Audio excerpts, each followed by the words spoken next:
أعوذ بالله من الشيطان الرجيم. بسم الله الرحمن الرحيم.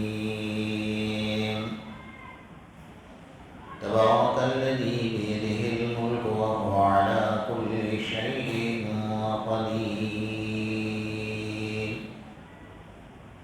الذي خلق الموت والحياة ليبلوكم أيكم أحسن عملا وهو العزيز الغفور. الذي خلق 7 سماوات طباقا ما ترى في خلق الرحمن من تفاؤت فارجع البصر هل ترى من فطور ثم ارجع البصر كرتين ينقلب إليك البصر خاسئا وهو حسير.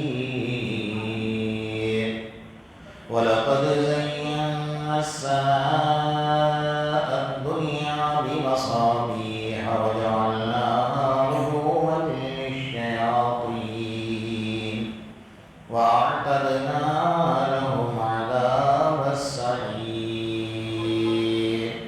صدق الله المولانا العظيم.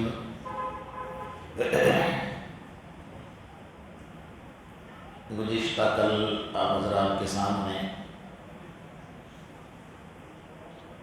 اس سورت کے متعلق اور قرآن مجید کے متعلق چند باتیں عرض کی گئی تھی، اور ابتدا میں آپ حضرات کے سامنے یہ بات عرض کی تھی کہ سورہ ملک کا تعلق عذاب قبر سے اور موت سے زیادہ ہے. اس لیے مفسرین حضرات نے خاص طور پر حضرت ابن عباس رضی اللہ تعالیٰ نے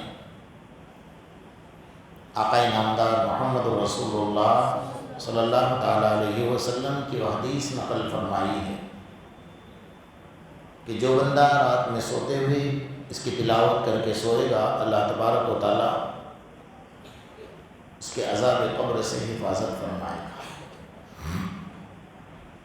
الذی خلق الموت والحیات لیبلوکم ایکم احسن عملا.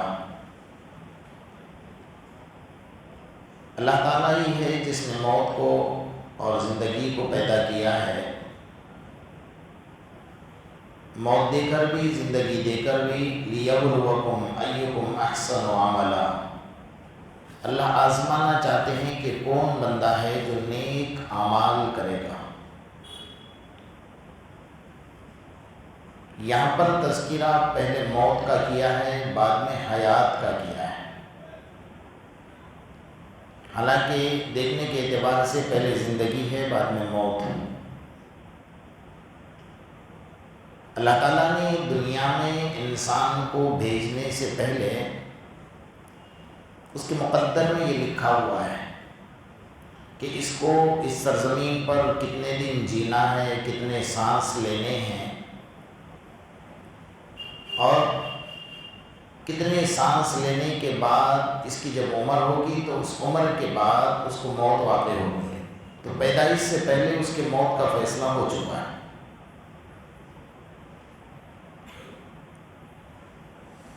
اور موت برحق ہے.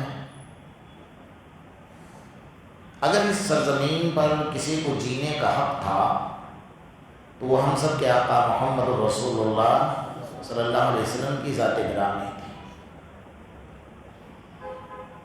لیکن جب موت آتی ہے تو سب کے لیے وہ یہ نہیں دیکھتی کہ بھئی نیک آدمی ہے تو یہ جیے گا تو نیکیاں کرے گا، اس کے نامہ اعمال میں نیکیاں بڑھے گی تو اس کو جینے دو.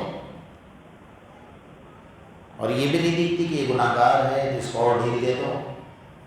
لا یستأخرون ساعۃ ولا یستقدمون. جب موت آتی ہے نا تو ایک سیکنڈ، ایک لمحہ بھی فرشتہ انتظار نہیں کرتا ہے.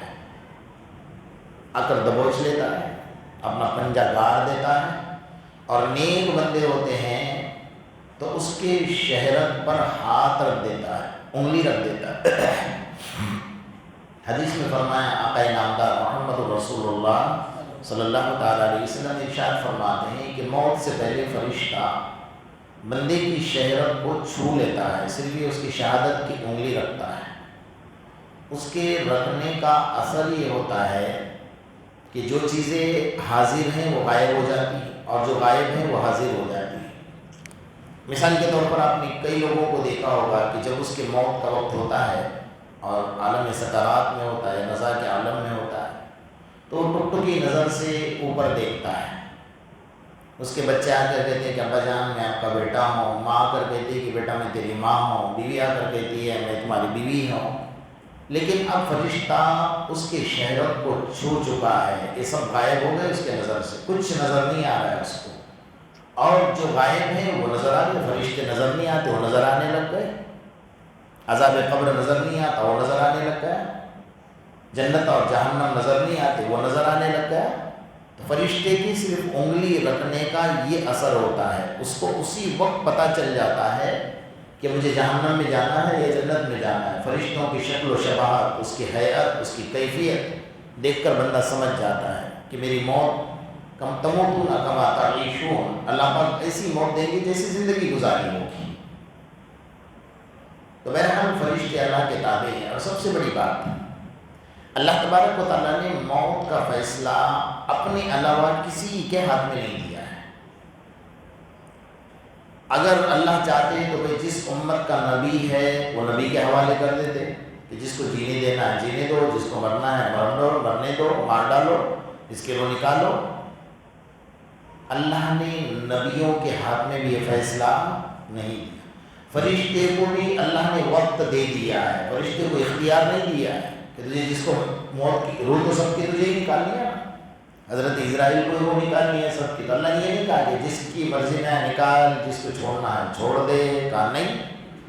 اللہ نے نہ فرشتوں کے حوالے کیا، نہ نبیوں کے حوالے کیا، نہ کتب و ابدال کے حوالے کیا، نہ صدیقین، نہ شہداء، نہ صالحین کے حوالے کیا۔ اللہ نے یہ فیصلہ اپنے ہاتھ میں رکھا ہے۔ اس لیے ہمیں یہ سوچنا ہے کہ کوئی بندہ اس دنیا میں اپنے مرضی سے آتا نہیں ہے، اور کوئی بندہ اس دنیا سے اپنے مرضی سے جاتا بھی نہیں ہے۔ تو آنے اور جانے کے درمیان کی جو زندگی ہے نا، اس کو بھی اپنے مرضی سے گزارنے کی اجازت نہیں ہے، اتنا یاد رکھ لینا۔ مومن کی زندگی اذان اور نماز کے درمیان میں، چونکہ ہماری اذان تو ہو چکی ہے، جب بچہ پیدا ہوا اس کے باپ نے اس کے کان میں اذان دی ہے، اذان تو ہو چکی ہے۔ یہاں پر رک کر ایک بات بتا دوں، ایک حدیث آقا نامدار محمد رسول اللہ صلی اللہ تعالیٰ علیہ وسلم کا ارشاد ہے کہ جس بندے کے پیدائش کے بعد، جس بچے کے پیدائش کے بعد اس کے سیدھے کان میں اذان کے بعد 3 مرتبہ اگر قل هو اللہ احد کی صورت پڑھی جائے تو اس کا فائدہ یہ ہے کہ وہ بچہ ساری زندگی زنا نہیں کرے گا۔ سمجھ گئے اس بات؟ اذان کے بعد سیدھے کان میں 3 مرتبہ قل هو اللہ احد کی صورت پڑھی جائے، اس کی برکت اتنی ہے کہ وہ بچہ چاہے لڑکا ہو لڑکی ہو، وہ سارے زندگی میں زنا نہیں کرے گا۔ بہرحال اذان ہو چکی ہے، تکبیر کہی جا چکی ہے، نماز باقی، جنازہ تیار ہے، تو ہماری زندگی اذان اور نماز کے درمیان۔ اس لیے جب جنازہ تیار ہوتا ہے تو کوئی تکبیر اور اذان نہیں ہوتی ہے، اذان تو ہو چکی ہے نا، تکبیر بھی ہو چکی ہے، جنازہ تیار ہے، نماز پڑھ لو۔ تو مومن کی زندگی اذان اور نماز کے درمیان ہے، اس سے زیادہ اس کی کوئی حقیقت ہی نہیں ہے۔ تو اللہ تعالیٰ نے موت کا فیصلہ اپنے علاوہ کسی کے ہاتھ میں نہیں رکھا، نہ کسی کو اختیار دیا ہے۔ اور ایسا بھی نہیں ہے کہ مالدار مریں گے نہیں، اس لیے جو صدقات کرتے ہیں، خیرات دیتے ہیں، زکوٰۃ دیتے ہیں، مسجد مسجدیں بنواتے ہیں، مدرسے بنواتے ہیں، رفاہ عام کے کام کرتے ہیں، تو بھائی ان کو جینے دو، مالدار ہے نا، اس کو جینے دو. نہیں. اگر ایسا ہوتا کہ کسی کے بدلے کسی کو موت آنی ہوتی، اس کو اختیار دیا جاتا کہ بھائی تجھے نہیں مرنا ہے، تیری جگہ پر دوسرا بلی کا بکرا لا کر کوئی کھڑا کر دے، قربانی کا بکرا، تو جتنے مالدار ہیں وہ ایک بھی نہیں مرتا. غریبوں کو پیش کر رہے، اس کو لے جا بھائی، لاکھ روپے لے جا، لیکن جا چلا جا، میرے بدلے میں چلا جا. وہ بھی اللہ نے نہیں رکھا ہے. اختیار سارا میرے اللہ کے ہاتھ میں ہے، اور موت کے فرشتے کو کوئی روک سکتا نہیں. ایک بادشاہ نے محل بنوایا اور اپنی پوری پونجی اس نے اس محل کے پیچھے لگوائی. زندگی میں جتنا کمایا تھا وہ ساری پونجی اس نے اس محل کے پیچھے لگوائی. اب جب محل بنایا تو اس کے وزیر نے کہا کہ بادشاہ سلامت، آپ نے محل تو بنایا لیکن ایک لوگوں کی دعوت بھی تو کرو کہ بھائی لوگ آئیں گے، کھانا کھائیں گے اور دیکھیں گے کہ بادشاہ نے اتنا عالیشان محل بنایا ہے. تو بادشاہ کو کچھ سوچی کہ بادشاہ ہوتے ہیں ایک نمبر کے بیوقوف ہوتے ہیں، اس کا وزیر ہوشیار ہوتا ہے. اور آج بھی جتنے بیٹھے ہیں نا، ایک نمبر کے بدماش اور بیوقوف ہی بیٹھے ہوئے ہیں. تو وزیر نے کہا کہ دعوت کرتے ہیں. کہا ٹھیک ہے دعوت کریں. اور بادشاہ کو ایک سوچی کہ بھائی اعلان بھی کر دو کہ اگر اس محل میں کوئی عیب نکال کر دکھائے کہ بھائی اس میں ایک ناخن کے برابر اور بال کے برابر محل میں کوئی عیب ہے، تو جتنا پیسہ محل بنانے میں لگا ہے اتنا پیسہ اس کو دیا جائے گا انعام میں. کوئی عیب نکال کر تو دکھا دے محل کے اندر. اعلان ہو گیا. ٹھیک ہے. لوگ آئے، بڑے بڑے فلاسفر، سائنسداں، بڑے بڑے آرکیٹیکٹ، بڑے بڑے بلڈر، بڑے بڑے کانٹریکٹر سب آ گئے. سب دیکھ رہے ہیں، کسی کو ایک ناخن کے برابر بھی پورے محل میں عیب نظر نہیں ہے. انعام لینا تھا نا، محل کا خرچ جتنا ہے اتنا بادشاہ نے انعام کا اعلان کیا ہے، اس لیے پورا محل تلاش کیا. اب ایک بوڑھا بیچارہ ضعیف، کمزور، جھولے لٹکائے ہوئے، فقیرانہ زندگی تھی، وہ ہنسنے لگے محل کے دروازے پر کھڑے ہو کر. کہا اتنا بڑا تو عیب ہے کہ بیوقوف ہے، ان کو نظر نہیں آتا اس کے اندر. تو سب حیران ہو گئے کہ بڑے بڑے فلاسفر آئے، سائنسداں آئے، کانٹریکٹر آئے، بلڈر آئے، آرکیٹیکٹ آئے، کسی کو نظر نہیں آیا. اور یہ بوڑھے میاں کو کہاں نظر آ رہا ہے؟ جن کو ہم بیوقوف سمجھتے ہیں نا، ان کی عقل بہت اونچی ہوتی ہے. وہ آنکھوں کو بند کرتے ہیں دیدار کے لیے، یعنی ان کا جو تعلق ہوتا ہے وہ براہ راست اللہ کی ذات سے ہوتا ہے. تو اس بزرگ نے کہا کہ بلا بادشاہ کو میں بتاتا ہوں اتنا بڑا عیب ہے. تو سب لوگ جمع ہو گئے، سب کو انٹرسٹ جاگا نا بھائی ہم کو دکھانے تو اس بوڑھے کو کہاں عیب دکھا، لیکن وعدہ کرو کہ جو انعام دینے کا وعدہ کیا ہے وہ دو گے. کہا وہ تو دے گی، کیوں نہیں دے گی، بادشاہ نے اعلان کیا ہے نا. کہ اتنا بڑا عیب اس کے اندر ہے وہ تمہیں نظر نہیں آیا؟ کہا نہیں بالکل نظر نہیں آیا. کہ یہ بتاؤ کہ جب فرشتہ تمہاری روح نکالنے کے لیے آئے گا تو اس کے لیے ایسا کون سا گیٹ رکھا ہے جو اندر آ نہ سکے؟ روک سکتا ہے کوئی؟ تو اتنا بڑا تو عیب ہے اس کے اندر. تو کیا کرے؟ کیونکہ جس کی نظر آخرت پر ہوتی ہے نا وہ بات آخرت کی کرے گا، اور جس کی نظر دنیا میں ہوتی ہے وہ یہیں کی بات کرے گا.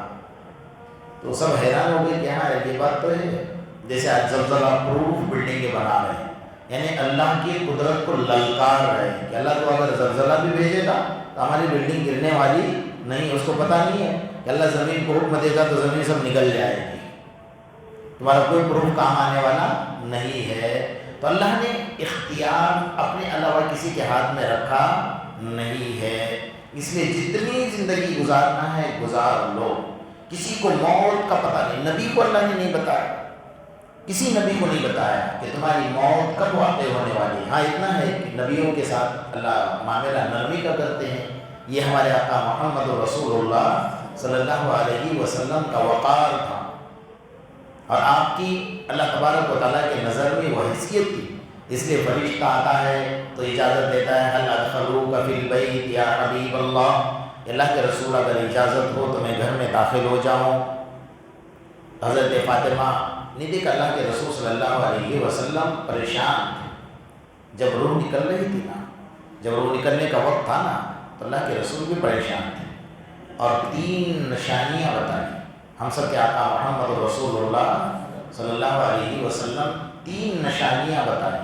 اگر بندہ نیکی کے ساتھ، کلمے کے ساتھ ایمان بچا کر اس دنیا سے جا رہا ہے تو اس کے چہرے پر موت کے وقت میں 3 نشانیاں ظاہر ہوں گی. وہ 3 نشانیوں میں سے ایک نشانی بتائی، اس کے پیشانی سے پسینہ نکلے گا. نمبر 2 اس کے ناک کا بانسا جو ہے وہ ٹیڑھا ہو جائے گا. نمبر 3 اس کا چہرہ جو ہے وہ زردی مائل ہو جائے گا، یعنی تھوڑا کلر چہرے کا جو ہلدی کی طرح کلر ہوتا ہے نا، اس طرح اس کا کلر اور رنگ تبدیل ہوگا. یہ تینوں نشانیاں حضرت فاطمہ حضرت عائشہ رضی اللہ تعالیٰ عنہ فرماتی کہ ہمارے آقا محمد رسول اللہ صلی اللہ علیہ وسلم کے چہرے انور پر تھی. اگر کسی کے نہ آئے ہمیں بدگمان بھی ہونے کی ضرورت اور اجازت بھی نہیں ہے. لیکن یہ 3 نشانیاں بتائی کہ جو بندے کے چہرے پر یہ 3 نشانی نظر آئے نا تو سمجھ جاؤ کہ بندہ اپنا ایمان بچا کر اس دنیا سے جا رہا ہے. اب ہم اس وقت میں ایک سب سے بڑی غلطی کرتے ہیں. کیا غلطی؟ بھائی سانس اوپر آ رہا ہے، آدمی ٹکٹکی نظر سے دیکھ رہا ہے، اس کی روح نکلنے کا وقت ہو رہا ہے، ادھر بھاگو ادھر بھاگو، اس ڈاکٹر کو بلاؤ، اس دواخانے کو بلاؤ، اس ایمبولینس والے کو فون کرو. فرمایا نہیں، اس وقت میں آپ کو بیٹھ کر ایک کام کرنا ہے.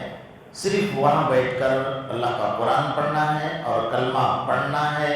تلقین کا مطلب یہ نہیں ہوتا کہ اس کو حکم کرو کہ کلمہ پڑھ. دیکھیے یہ بات بہت باریکی کی ہے، ہم جب غلطی کرتے ہیں اس وقت میں صرف وہاں بیٹھ کر ہمیں کلمہ پڑھنا ہے، اس کو حکم نہیں دینا ہے پڑھنے کا، کیونکہ وہ موت کے سانچے میں ڈھل چکا ہے اور موت کا فرشتہ اس کے سامنے کھڑا ہے. شیطان اپنے دودھ کا گلاس لے کر بھی کھڑا ہے، فرشتہ پانی کا گلاس لے کر بھی کھڑا ہے. اس کو اس وقت میں اگر سارا سمندر پلا دو تو پیاس بجھنے والی نہیں ہے. تو شیطان اپنا کام کر نہ جائے، اس لیے اس کو کلمہ تلقین کرنے کا حکم ہے، پڑھانے کا حکم نہیں ہے. خدا نخواستہ آپ نے کہا کہ وہ کلمہ پڑھ لے اور اس نے تکلیف میں اگر کہا کہ میں نہیں پڑھتا تو بے ایمان دنیا سے چلا جائے گا. اس لیے کیا کہا گیا؟ اس لیے کہا کہ وہاں بیٹھو اور صرف پڑھو لا الہ الا اللہ محمد رسول اللہ. اس کے کان میں آواز جائے، اس طریقے سے پڑھتے رہو تاکہ وہ تمہارا پڑھنا سن کر وہ بھی پڑھنے والا بن جائے. تو بہرحال اللہ تعالیٰ نے کسی نبی کو یہ نہیں بتایا کہ تمہاری موت کب واقع ہوگی. جب آقا نامدار محمد رسول اللہ صلی اللہ علیہ وسلم پریشان حال تھے، آپ کے پیشانی سے پسینہ نکل رہا تھا، آپ کے چہرے انور پر زردی مائل کلر تھا، آپ کی ناک کا باسا ٹیڑھا ہو چکا تھا، 3 نشانیاں ظاہر ہو چکی تھی. دروازے سے آواز آئی، من دخل الباب، کون ہے؟ کہا ادخلوک فی البیت یا حبیب اللہ، اللہ کے رسول داخل ہو جاؤں گھر میں. تو فاطمہ نے دیہاتی کہیں گے، گوار کہیں گے، تو جانے کی پڑی ہے، ہم تو یہ پریشان حال ہے. اللہ کے رسول نے فرمایا فاطمہ کس کو دیہاتی اور کس کو گوار کری ہے؟ وہ تو موت کا فرشتہ ہے، ملک الموت ہے. یہ تو میرا وقار ہے کہ اللہ نے کہہ کر بھیجا ہے کہ میرے نبی جب تک اجازت نہ دے جب تک روح نکالنی نہیں ہے. وہ تو میرے وقار کے اعتبار سے پوچھ رہا ہے، اور نہ یہ تو آتا ہے پنجہ گاڑ دیتا ہے. اب یہاں کر ذرا سا سکون سے سن لیجئے کہ میرے آقا محمد رسول اللہ صلی اللہ علیہ وسلم کو کتنا امت کا درد تھا کہ اللہ کے رسول صلی اللہ علیہ وسلم کو جو تکلیف ہو رہی تھی روح نکلتے وقت میں، فرشتے کو کہا جاؤ اللہ سے جا کر اتنا پوچھ کر آ جاؤ کہ جو تکلیف مجھے ہو رہی ہے کیا میرے امت کے لوگوں کو بھی یہ تکلیف ہوگی؟ اللہ اکبر. اس وقت اگر کوئی مرتا ہے اپنی ماں کو نہیں پہچانتا، اپنے باپ کو نہیں پہچانتا، اپنی بیوی اور اپنے بچوں کو نہیں پہچانتا، اس وقت میں آقا نے امت کو پہچانا. کہ ہمارے آقا محمد رسول اللہ صلی اللہ علیہ وسلم نے فرشتے کو کہا جاؤ اللہ سے جا کر اتنی درخواست کر دو کہ اللہ ابو بکر سے لے کر قیامت تک آنے والے میرے امت کا ہر فرد سب کی تکالیف کو جمع فرما، مجھ پر ڈال دے لیکن میرے امت پر نہ ڈال. اللہ صلی اللہ علیہ وسلم. جب آقا کو تکلیف ہو رہی تھی تو میرا آپ کا کیا حشر ہوگا بھائی؟ ہم سوچ سکتے ہیں؟ نیک بندے کو اگر موت کے وقت میں تکلیف ہوتی ہے اس کے درجات کو اللہ کیا کرتا ہے؟ بولو کیونکہ آخری تکلیف ہے نا، اس کے بعد کوئی تکلیف ہی نہیں. گناہگار کو اگر تکلیف ہو رہی ہے تو اس کے گناہ بھی کیا ہوتے ہیں؟ جھڑتے ہیں. لیکن اللہ پاک اس وقت کی سکرات کے وقت اللہ پاک ہماری اور ساری امت کی حفاظت فرمائے۔ عجیب ماحول ہوتا ہے۔ تو اللہ تعالیٰ نے اللہ تعالیٰ نے انبیاء کو بھی نہیں بتایا کہ تمہاری موت کب واقع ہو۔ حضرت امام مالک رحمۃ اللہ علیہ مدینہ منورہ میں رہا کرتے تھے۔ ایک دن خیال آیا کہ میں مدینہ چھوڑ کر چلا جاؤں، لیکن مرنا تو یہاں ہے، تمنا یہ ہے کہ مجھے موت مدینے میں آ جائے اور میری تدفین جنت البقیع میں ہو جائے، جنت البقیع کی مٹی مجھے نصیب ہو جائے۔ اللہ پاک ہمیں بھی نصیب فرمائے۔ تو حضرت امام مالک رحمۃ اللہ علیہ نے 2 رکعت نماز پڑھی اور اللہ کے رسول صلی اللہ علیہ وسلم کے روضے کے پاس آ کر کھڑے ہوئے اور بہت روئے اور کہا، یا رسول اللہ صلی اللہ علیہ وسلم، مجھے آپ صرف اتنا بتا دو کہ میری موت کب واقع ہونے والی، تاکہ اس مدینے میں رہتے ہوئے مجھ سے مدینے کا حق ادا نہیں ہوتا ہے۔ جب آپ بتائیں گے کہ بھائی فلاں مہینے میں فلاں وقت میں تیری موت ہونا ہے، تو اس سے کچھ دن پہلے آؤں گا اور مدینے میں قیام کروں گا، لیکن مرنا یہی ہے اور دفن یہی ہونا ہے۔ حضرت امام مالک رحمۃ اللہ علیہ کی قبر وہی ہے جنت البقیع میں، اور سب سے بڑی ہمارے لیے سعادت مندی کی بات ہے کہ حضرت امام مالک رحمۃ اللہ علیہ کے بازو میں حضرت شیخ زکریہ رحمۃ اللہ علیہ کی مزار ہے۔ بہت بڑی بات ہے کہ ہمارے اس پورے دنیا کے سب سے بڑے محدث اور سب سے پہلے جن کو شیخ الحدیث کا لقب ملا نا، وہ حضرت شیخ زکریہ رحمۃ اللہ علیہ ہے۔ اللہ پاک ان کے درجات کو بلند فرمائے۔ تو امام مالک رحمۃ اللہ علیہ گئے اور اللہ کے رسول صلی اللہ علیہ وسلم کے روضے کے پاس کھڑے ہو کر رونے لگے اور کہا کہ یا رسول اللہ اتنا احسان فرما دیجیے، بتا دیجیے مجھے میری موت کب واقع ہونے والی۔ روتے روتے اسی جگہ پر سو گئے۔ آقا نامدار محمد رسول اللہ صلی اللہ علیہ وسلم کے خواب میں زیارت نصیب ہوئی اور آپ نے کہا، السلام علیکم یا مالک۔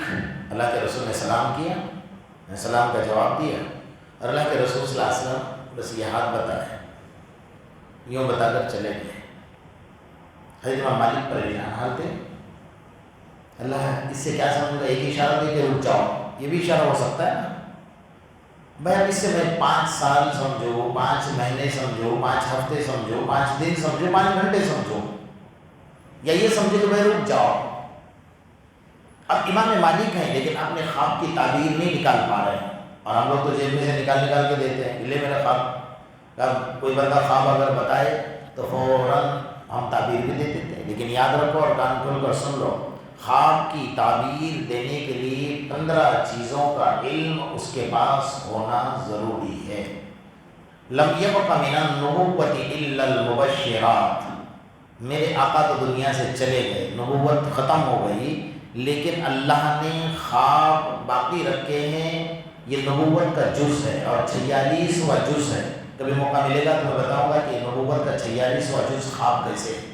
تو خواب کو اگنور بھی نہیں کیا جا سکتا ہے، نظر انداز بھی نہیں کیا جا سکتا ہے۔ کبھی کبھی ایسا ہوتا ہے کہ خواب بہت برا ہوتا ہے، تعبیر بہت اچھی نکلتی ہے، اور کبھی کبھی ایسا ہوتا ہے کہ خواب بہت اچھا ہوتا ہے، تعبیر بہت بری نکلتی ہے، اور کبھی کبھی ایسا ہوتا ہے کہ موسم کے اعتبار سے خواب کی تعبیر نکلتی ہے، اور کبھی ایسا بھی ہوتا ہے کہ انسان کے حالات کے اعتبار سے خواب کی تعبیر نکلتی ہے۔ لیکن کوئی بندہ ایسا ہو جو آپ کا ہمدرد ہو، اسی سے خواب کی تعبیر پوچھی جائے۔ جسے حضرت یعقوب علیہ السلام نے حضرت یوسف علیہ السلام کو یا بنی لا تقصص رؤیاک علی اخوتک فیکیدوا لک کیدا، حضرت یوسف علیہ السلام کو نصیحت فرمائی تھی کہ اے میرے بیٹے یوسف، اپنا خواب اپنے بھائیوں تک مت پہنچنے دینا، کیونکہ وہ تجھ سے حسد رکھتے ہیں۔ انہیں پتا تھا نا یہ خواب بڑے اونچے لیول پر لے جانے والا خواب ہے، تعبیر اچھی ہے، تو بھائیوں تک مت پہنچنے دینا ورنہ وہ سازش کر بیٹھیں گے۔ اس لیے فرمایا کہ جو ہمارا ہمدرد ہے، جو ہم سے محبت رکھتا ہے نا، اس کو خواب بتایا جائے۔ اس وقت کے خواب کے بہت بڑے معبر تھے علامہ محمد بن سیرین رحمۃ اللہ علیہ، بہت بڑے۔ میں نے کہا نا کبھی موسم کے اعتبار سے گرمی کا موسم ہے، ان کے پاس ایک شخص آیا، ان کے خادم بیٹھے ہوئے تھے، آ کر کہہ رہے کہ حضرت میں نے رات میں خواب دیکھا۔ کہا کیا دیکھا؟ کہا میرے پلنگ کے نیچے سے آگ جل رہی۔ تو حضرت کہا جاؤ جلدی جاؤ، گھر خالی کر دو، تمہاری چھت گرنے والی ہے۔ گیا بیچارے نے بچوں کو ابھی باہر نہیں نکالا تھا، اتنے میں چھت گر گئی۔ کچھ دنوں کے بعد ایک شخص آیا، حضرت میں نے خواب دیکھا ہے۔ کہا کیا؟ کہا کہ میرے پلنگ کے نیچے آگ جل رہی ہے۔ خواب تو ایک ہی ہے نا، الگ تو نہیں ہے، اس نے بھی یہی دیکھا تھا۔ کہا کہ وہاں کھودو، وہاں خزانہ نکلنے والا ہے۔ تو خادم نے کہا حضرت اس نے آپ کا کیا بگاڑا تھا، اس کی چھت گروا دیا آپ نے، اور اس نے کیا اچھا کیا جس کو سونا دلوا دیا؟ کہا بیٹا ایسا نہیں، اس نے جو خواب دیکھا تھا کہ پلنگ کے نیچے آگ جل رہی ہے، وہ گرمی کے موسم میں دیکھا تھا، اور گرمی کے موسم میں آگ کا جلنا اچھی چیز نہیں ہے، نقصان کی چیز ہے، اس لیے میں نے خواب کی تعبیر وہ دے دی اور گر گیا اس کا چھت۔ اور اس نے جو خواب دیکھا ہے وہ سردی کے موسم میں دیکھا ہے، تو اس لیے سردی کے موسم میں انسان آگ کے پاس بیٹھتا ہے نا، فائدہ پہنچتا ہے اس کو۔ میں نے یہ اس کے، اور حقیقت میں اس نے کھودا تو وہاں خزانہ نکل رہا ہے۔ تو موسم کے اعتبار سے بھی کبھی خواب کی تعبیر ہوتی ہے۔ تو حضرت امام مالک رحمۃ اللہ علیہ خواب دیکھ رہے ہیں کہ اللہ کے رسول صلی اللہ علیہ وسلم کو دیکھا ہے 5 انگلیاں بتا کر چلیں گے۔ حضرت امام مالک نے اپنے خادم کو بولا کہ جاؤ میرا نام مت بتانا، خبردار، علامہ محمد بن سیرین کو جا کر پوچھ لو کہ اس خواب کی تعبیر کیا ہے۔ تو ان کا خادم گیا اور کہا کہ بھئی کسی شخص نے یہ خواب دیکھا ہے کہ آقا انعامدار محمد رسول اللہ صلی اللہ علیہ وسلم کو خواب میں دیکھا ہے، اور اس طرح 5 انگلیاں ہاتھ بتا کر اللہ کے رسول چلے گئے۔ تو علامہ محمد بن سیرین رحمۃ اللہ علیہ نے کہا کہ اگر اس وقت میں مدینہ منورہ میں یہ خواب کوئی دیکھ سکتا ہے، وہ امام مالک ہی دیکھ سکتا ہے اور کوئی نہیں دیکھ سکتا، جبکہ نام بتایا نہیں تھا۔ ٹھیک، اب وہ خادم دے کہا کہ حضرت مجھے تو اجازت نہیں ہے نام لینے کی، انہوں نے تو منع کیا، امانت ہے۔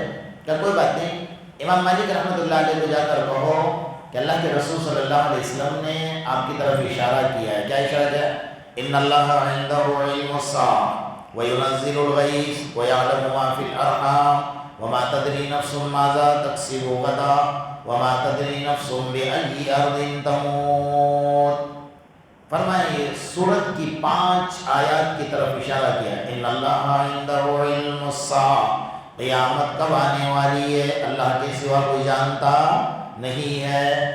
وَيُنَزِّلُ الْغَيْثَ، بارش کب آئے گی، کتنی آئے گی، کہاں آئے گی، اللہ کے سوا کوئی جانتا نہیں ہے۔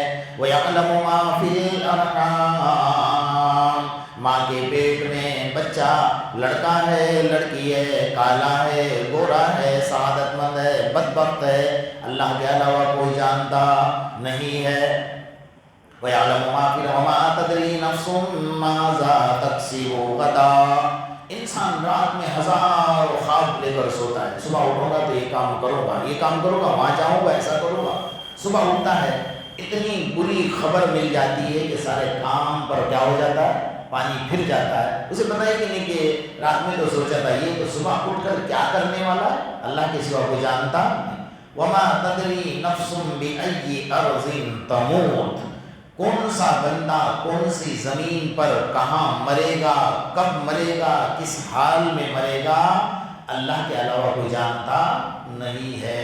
تو اللہ، حضرت امام مالک کو بھی اللہ کے رسول نے یہ نہیں بتایا کہ 2 سال کے بعد آ جانا، 1 سال کے بعد آ جانا، 5 مہینے کے بعد آ جانا، نہیں، اللہ کے رسول نے بھی سورہ لقمان کی آخری 5 آیات کی طرف اشارہ ہے، اللہ کے سوا کوئی جانتا نہیں ہے۔ تو بھائی موت تو برحق ہے، کفن میں شک ہے، موت کیا ہے، برحق ہے، انسان مرتا ہے، اسے پتا بھی ہے کہ نہیں کہ مجھے کفن ملے گا نہیں ملے گا، میری جنازے کی نماز ہوگی یا نہیں ہوگی، مجھے کہاں دفن کریں گے، مجھے قبر بھی ملے گی یا نہیں ملے گی، انسان نہیں جانتا ہے کس حال میں اس کی موت ہوگی، کہاں جائے گا، کس حال میں مرے گا۔ اتنا ہے کہ اللہ والوں کو اللہ کی طرف سے اشارہ ہو جاتا ہے، اور خاص طور پر حضرت حسن بصری رحمۃ اللہ علیہ اور کئی اللہ والوں نے لکھا ہے کہ جو بندہ یوم عاشورہ یعنی محرم کی 10ویں تاریخ 9-10 یا 10-11 دونوں میں سے کوئی بھی 2 روزے مستقل رکھے گا، تو اللہ والوں نے فرمایا کہ موت سے پہلے اسے اشارہ مل جائے گا کہ اس کی موت کب واقع ہونے والی ہے۔ سمجھ رہے ہیں نا، عمل چھوٹا ہوتا ہے، کام بہت بڑا ہوتا ہے۔ اگر ہمیں پتہ چل جائے، کچھ اشارہ مل جائے، بھئی اشارہ تو کچھ بھی مل سکتا ہے، خواب سے بھی اشارہ مل سکتا ہے، اور کوئی اور طریقے سے بھی اللہ کی طرف سے اشارہ مل سکتا ہے، تو بندہ اپنے دل میں توبہ تو کر سکتا ہے نا اللہ کے سامنے، بغیر توبہ کے تو نہیں جا سکتا نا۔ بھئی 2 رکعت نماز کس کو توفیق ہو جائے اور اللہ کے سامنے رو لے، گڑ گڑا لے، عاجزی کر لے، اللہ کو منوا لے، اپنے آنکھوں کے آنسو بہا لے، اتنی 2 رکعت کی بھی توفیق مل جائے اور پڑھ لے اور اللہ تبارک و تعالیٰ کو راضی کر لے، تو یہ بندہ ایمان کے ساتھ دنیا سے چلا جائے گا۔ اللہ تبارک و تعالیٰ ہم تمام کو اچھی اپنی رضامندی والی موت نصیب فرمائے، اور بری موت سے اللہ پاک ہم سب کی حفاظت